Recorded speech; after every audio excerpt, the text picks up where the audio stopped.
Palisades Tahoe is one of those resorts that can feel exciting and intimidating at the same time. It has a long history, a big reputation, and terrain that's been talked about for decades. On a map, and even more so on social media, it looks like a place where every run is steep, dramatic, and demanding. In reality, Palisades is much more nuanced than that. It's a large, complex resort with very distinct zones that ski differently depending on snow, visibility, time of day, and how much energy you have. Some areas reward aggressive skiing and commitment.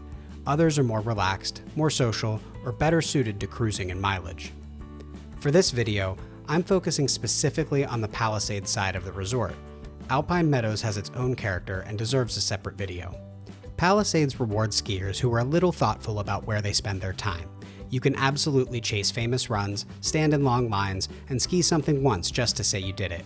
But once the novelty wears off, most people end up gravitating towards certain lifts, places that consistently deliver good skiing without overthinking every decision. I've skied Palisades multiple times now, and I'm not claiming to be an expert on every corner of the mountain. But over time, I've noticed that I naturally return to the same lifts over and over again. These lifts let me ski advanced terrain when I want to, ski more relaxed terrain when I don't, and still have a productive day without constantly traversing or waiting in line. This isn't a ranking of the best runs at Palisades, and it's not meant to be a complete guide. It's simply a look at the lifts I personally keep lapping when I want a solid, enjoyable day of skiing. This video is part of a series we're calling Lifts to Lap. When I say lap, I mean the lifts you keep riding because they consistently give you good skiing throughout the day.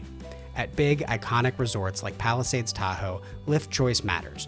Picking the wrong lift can mean long lines, poor conditions, or spending more time moving around the mountain than actually skiing. The goal of this series isn't to tell anyone how they should ski a resort. It's to share how I personally end up skiing it once I stop trying to see everything and start focusing on what actually skis well. At Palisades, these are 3 lifts that help simplify the mountain and make it feel more manageable. First up is KT22. KT22 is the lift that defines Palisades Tahoe. Even if you've never skied here, you've probably heard the name. It's the lift people talk about when they talk about Palisades being steep, serious, and technical, and that reputation is deserved. KT serves sustained advanced terrain that requires attention and commitment.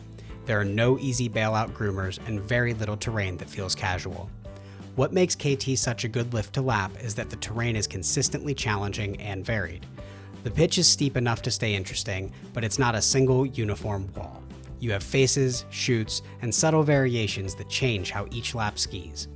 The GS Bowl is a fairly steep, open area with bumps.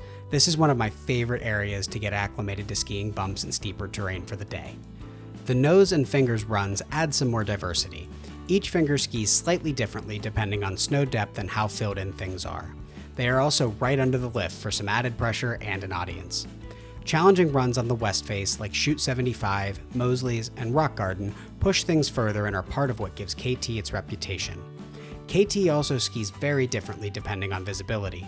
On clear days, it's incredible. You can see your line, read the terrain, and move fluidly from top to bottom. In flat light, it becomes much more serious. Contrast disappears, terrain is harder to read, and every decision matters more. That doesn't make it bad, but it does make it a place where timing and conditions really matter. When KT is skiing well and visibility is good, it's easy to understand why people are willing to wait for it. Each lap feels meaningful, and you come back to the lift knowing you just skied something substantial. It's not a lift I'd recommend lapping all day without breaks, but it's one I almost always want to include when conditions line up.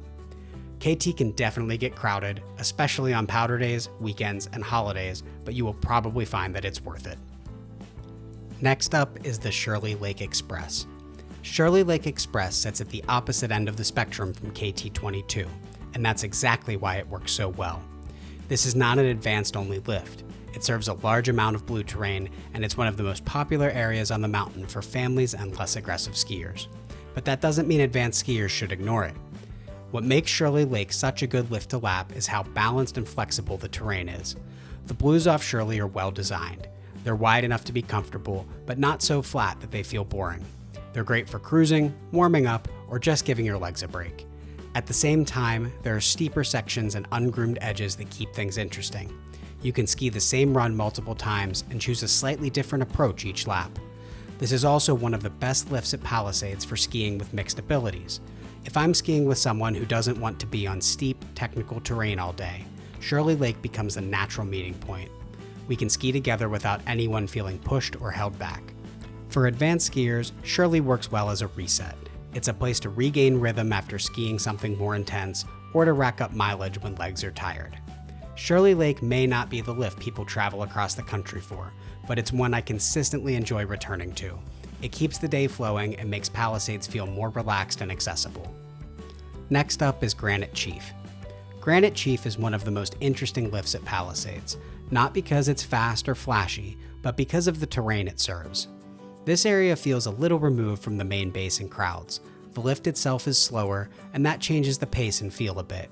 You tend to get fewer rushed laps and more intentional skiing. The terrain off Granite Chief is a mix of open bowls, off-piste lines, and tree skiing with rocks and natural features scattered throughout. The bowl itself offers a range of options depending on how aggressive you want to be.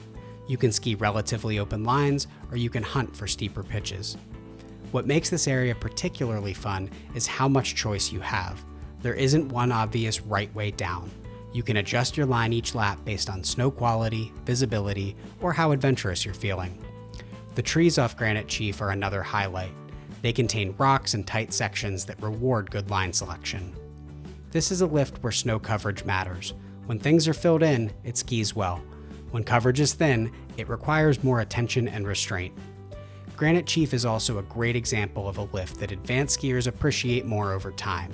It may not be as dramatic as KT22, but it offers a depth of skiing that keeps you engaged.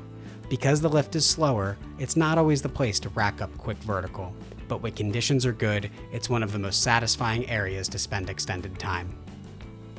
So how would I put the perfect day together at this resort? On a full day at Palisades Tahoe, I usually rotate between these three lifts. If conditions are good and visibility is clear, I try to get on KT22 at least once. It's the kind of terrain that sets the tone for the day and reminds you why Palisades has the reputation that it does. When I want to relax a bit, ski with others, or just enjoy moving without pressure, Shirley Lake becomes the center of my day. It keeps things fun and social without feeling dull. When I want something a little more exploratory and less crowded, I head towards Granite Chief. It's where I go to slow things down and ski terrain that rewards attention and creativity. Palisades Tahoe is a huge resort with many other iconic lifts and zones. You could easily build an entire trip around chasing the most famous runs. But when my goal is to get in a lot of good skiing without overthinking every decision, these are the lifts I keep coming back to. And that's the idea behind Lifts to Lap, helping skiers find lifts that deliver consistently good skiing once the novelty wears off. If you ski Palisades Tahoe differently, we would genuinely love to hear about it, so please drop a comment. And if you like this video, please subscribe to the channel for more Lifts to Lap and Outside Office Hours content.